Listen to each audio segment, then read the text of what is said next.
Hello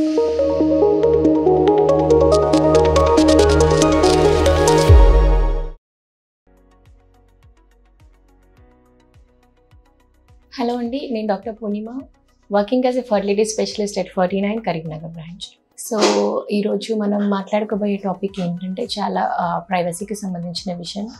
చాలామంది couple బ్రెయిన్లో ఈ డౌట్ ఉండిపోతుంది, కానీ కొంతమంది అడగడానికి ఇబ్బంది పడతారు, కొంతమంది ఓపెన్గా డిస్కస్ చేస్తారు. అదేంటంటే భార్యాభర్తలు ఇద్దరు కలిసిన తర్వాత మాకు సెమెన్ అన్నది బాగా బయటనే పడిపోతుంది మేడం, మొత్తం బయటికే వచ్చేస్తుంది, మరి దానివల్లే మాకు పిల్లలు కావట్లేదా అన్నది చాలామందికి ఉన్న డౌట్ అన్నమాట. మరి అది ఎంతవరకు నిజం, అది అపోహనేనా, మరి అట్లా బయటికి రాకుండా ఉండడానికి మనం ఏమైనా చేయొచ్చా, ఏమైనా చిన్న చిన్న ట్రిక్స్ ఏమైనా మేము చెప్పగలమా అన్నది చూద్దాము. ఒకటి మనం అర్థం చేసుకోవాల్సింది ఏంటి అంటే, స్పర్మ్లో మనకి సెమెన్లో వాల్యూమ్ అన్నది ఉంటుందన్నమాట. ఆ వాల్యూమ్ని బట్టి మనకి ఎంతవరకు గర్భసంచి లోపల ఉంచుకోగలుగుతుందో అంతవరకు ఉంచుకోగలుగుతుంది, మిగిలింది ఆబ్వియస్లీ బయటికే వచ్చేస్తుంది అనమాట. సో జనరల్గా సెమెన్ వాల్యూమ్ అనేది 2 ml వరకు ఉంటుంది న్యాచురల్గా. కొందరికి ఎక్కువ కూడా ఉండొచ్చు, కొందరికి తక్కువ కూడా ఉండొచ్చు, బట్ నార్మల్గా చెప్తున్నాను 2 ml వరకు ఉంటుంది అనమాట. ఇది గర్భసంచి క్యావిటీ అంటాము. మీకు ఇక్కడ పిక్చర్లో ఇంత ఓపెన్గా వైడ్గా చూపిస్తున్నాము, బట్ గర్భసంచిలో ఇంత ప్లేస్ అనేది లోపల ఉండదు. జనరల్గా మీకు అందరికీ అర్థం కావాలని ఇంత ఓపెన్గా పెట్టి ఇందులో ఇవన్నీ మీకు పిక్చర్స్ చేసి చూపిస్తున్నాం. బట్ యూట్రస్లో ఉన్న గోడలు అనేవి ఇలా దగ్గరికి వచ్చేసి ఉంటాయన్నమాట. Uterine cavity is a potential space అంటాము. అంటే ఆ 2 గోడలు మొత్తం అతుక్కొని ఉంటాయి, వాటి మధ్యలో పెద్దగా స్పేస్ అన్నది ఏమీ ఉండదు. యూట్రైన్ క్యావిటీ కెపాసిటీ ఎంత అంటే 0.7 నుంచి 0.8 ml, అంటే 1 ml కూడా కాదు యూట్రైన్ క్యావిటీ లోపల ఉండే ప్లేస్. సో ఎప్పుడైతే మన భార్యాభర్తలు కలిసినప్పుడు ఆ సెమెన్ అన్నది 2 ml 3 ml అన్నది లోపలికి పోతుందో, గర్భసంచి దానికి ఎంతవరకు ఉంచుకోగలుగుతుందో దాని కెపాసిటీ వరకు మాత్రమే అది ఉంచుకోగలుగుతుంది. జస్ట్ లైక్ మనం ఒక బాటిల్లో వాటర్ పోస్తున్నాం అనుకోండి, దాని కెపాసిటీ ఎంతో అంతవరకే ఉంటుంది, మనం ఇంకా వాటర్ పోస్తే బయటకే వచ్చేస్తాయి కదా. సో జస్ట్ లైక్ దాట్ మనకి యూట్రస్ కెపాసిటీ ఎంత 0.7 to 0.8 ml, అంటే 1 ml కూడా కాదు. సో ఏదైతే ఎక్సెసివ్గా ఉందో అది మొత్తం కూడా బయటికే వచ్చేస్తుంది. కొంతమందికి ఇంకా డౌట్ ఉంటుంది అనమాట, లేదు మేడం మాకైతే మొత్తం బయటికే వచ్చేస్తుంది, అసలు లోపలికి ఏం వెళ్ళినట్టే నాకు అనిపించట్లేదు, అందరికీ ఇలానే అవుతుందా, మరి మాకే ఇలా అవుతుందా, మరి దీనివల్లే మాకు పిల్లలు కలగట్లేదా అన్నది చాలామందికి ఉన్న డౌట్ అన్నమాట. సో దాన్ని కూడా నేను చెప్తున్నాను, దాని గురించి ఎక్స్ప్లెయిన్ చేస్తాను. ఏంటంటే ఇప్పుడు అందరూ అనుకుంటారు మాకు ఒక్కరికే ఇలాగ జరుగుతుంది, ఇంకా అందరికీ ఎవరికీ ప్రాబ్లం లేదు. అది కాదండి, దిస్ ఈజ్ యూనివర్సల్. ఎవరికైనా సరే గర్భసంచి కెపాసిటీ ఒక 0.1 to 0.2 ml అటు ఇటు చేంజ్ అవుతుంది, అదర్వైజ్ అందరికీ గర్భసంచి కెపాసిటీ అలానే ఉంటుంది. ఈ problem almost 90% of the couple అందరికీ ఉన్న డౌట్, అందరూ ఫేస్ చేసే ప్రాబ్లం ఇది. అందరి బ్రెయిన్లోని డౌట్ ఉంటుంది, కాకపోతే కొందరు డిస్కస్ చేస్తారు ఓపెన్గా, కొందరు డిస్కస్ చేయలేరు. సో ఎవరైతే డిస్కస్ చేయలేరో, ఎవరి బ్రెయిన్లో అయితే ఈ డౌట్ ఉండిపోయిందో అలాంటి వాళ్ళకి క్లారిఫై చేయడానికి అనేది చెప్తున్నాను అనమాట. అందరికీ ఇదే ప్రాబ్లం ఉంటుందండి, బికాస్ యూట్రైన్ కెపాసిటీ ఎంతో, గర్భసంచి దాని కెపాసిటీ ఎంతో అంతవరకు మాత్రమే అది యాక్సెప్ట్ చేస్తుంది, మిగిలినదంతా కూడా బయటికి వచ్చేస్తుంది అనమాట. మరి మేడం మరి మొత్తం బయటికి వచ్చేస్తే మరి మాకు పిల్లలు ఎలా కలగాలి, దానికి కూడా నేచర్లో ఎక్స్ప్లెనేషన్ ఉందండి. ఒకటి ఏంటంటే మనకి సెమెన్ అన్నది ఇక్కడ వెజైనాలో పడుతుంది అనమాట. పడ్డ తర్వాత ఈ సెమెన్లో ఉన్న స్పర్మ్స్ ఏవైతే ఉంటాయో ఆ స్పర్మ్స్ అన్నవి కదులుతూ గర్భసంచిలోకి వెళ్ళిపోతాయి. యాక్టివ్గా సెల్స్ ఏవైతే progressively motile, rapidly motile cells అని అంటామో ఆ స్పర్మ్ సెల్స్ ఇక్కడ పడ్డ తర్వాత యాక్టివ్గా అవి కదులుతూ లోపలికి వెళ్ళిపోతాయి. అదొకటి. రెండవది, మనం అందరం వైట్ డిశ్చార్జ్ అంటూ ఉంటాం కదా, అది ఎగ్ రిలీజ్ అయ్యే టైంలో జనరల్ కన్నా కూడా కొంచెం ఎక్కువగానే రిలీజ్ అవుతుంది అనమాట. సర్వైకల్ మ్యూకస్ అంటాము. ఆ సర్వైకల్ మ్యూకస్ ఈ ఎగ్ రిలీజింగ్ టైంలో ఒక థిక్ ప్లగ్ లాగా వస్తూ ఉంటుంది అనమాట. ఎందుకు వస్తుంది అంటే ఈ స్పర్మ్ సెల్స్ అన్నిటినీ కూడా అది ఒక జిగురులాగా పట్టేసుకొని ఉంచుకుంటుంది అనమాట. సో అలా పట్టేసుకొని ఉన్నప్పుడు కూడా మనకి చాలా మట్టుకు సెల్స్ ఇక్కడ మనకి ఆగిపోతాయి.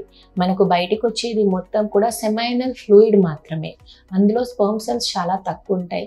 మనకు సెమెన్లో సెల్స్ ఉంటాయి, స్పర్మ్ సెల్స్ ఉంటాయి, సెమైనల్ ఫ్లూయిడ్ ఉంటుంది. సో మనకి స్పర్మ్ సెల్స్ అన్నవి చాలా మట్టుకు ఈ సర్వైకల్ మ్యూకస్, వెజైనల్ సెక్రీషన్స్, మనమందరం వైట్ డిశ్చార్జ్ అని చాలా టెన్షన్ పడుతూ ఉంటాం కదా. That is good. అది నేచర్ మనకి ఇస్తున్న one of the helping factor. ఆ వెజైనల్ మ్యూకస్, ఈ సర్వైకల్ మ్యూకస్లో, ఈ వెజైనల్ సెక్రీషన్స్లో చాలా మట్టుకి స్పర్మ్ సెల్స్ ఆగిపోతాయి. యాక్టివ్గా ఉన్న సెల్స్ అన్నీ కూడా పైకి ట్రావెల్ అయిపోతాయి.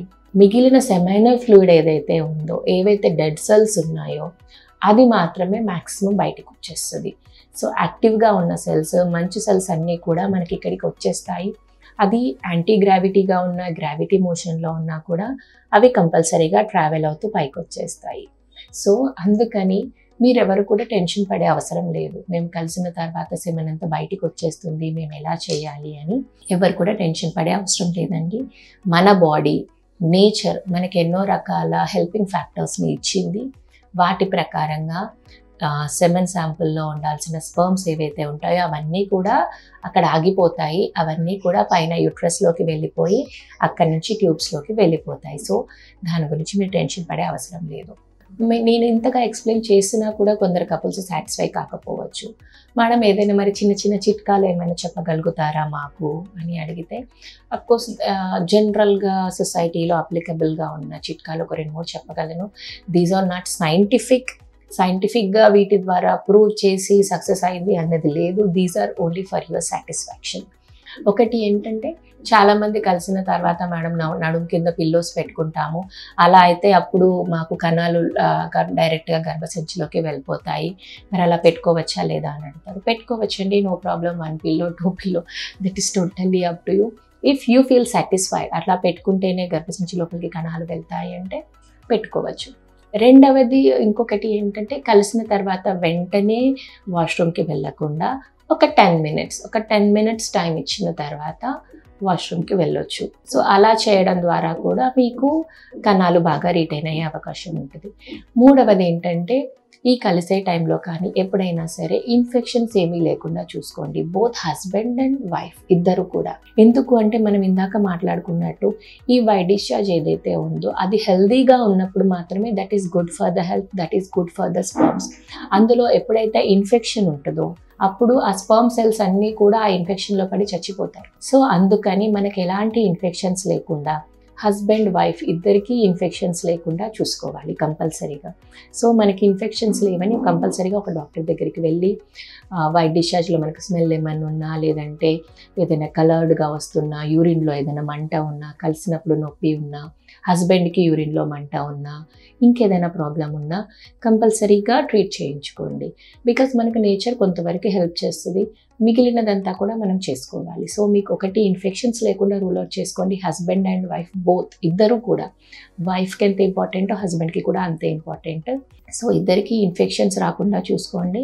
రెండవది, కలిసిన తర్వాత కొద్దిసేపు అలానే పడుకొని ఉండొచ్చు. నడుము కింద పిల్లోస్ కావాలి అంటే మీరు పెట్టుకోవచ్చు. వీటన్నింటితో పాటు డైలీ మీరు తీసుకునే హెల్దీ డైట్ కానీ, మీరు మీ పడుకునే పోస్చర్స్ కానీ, మీ స్లీప్ కానీ, టెన్షన్స్ కానీ, స్ట్రెస్ ఫ్యాక్టర్స్ కానీ ఏమీ లేకుండా చూసుకోండి. వీలైనంత వరకు స్ట్రెస్ తగ్గించుకోండి. ఈ అన్ని ఫ్యాక్టర్స్ కూడా లాంగ్ టర్మ్లో ఎఫెక్ట్ అనేది కంపల్సరీగా చేస్తాయి. సో ఐ హోప్ ఈ అన్ని నేను చెప్పిన డీటెయిల్స్ అన్నిటి ద్వారా మీకు ఎంతో కొంత డౌట్స్ అన్నీ క్లారిఫై అయ్యాయని అనుకుంటున్నాను. ఇంకా మీకు డౌట్స్ ఏదైనా ఉంటే కామెంట్ సెక్షన్లో పోస్ట్ చేయండి. I will try to answer them. Thank you.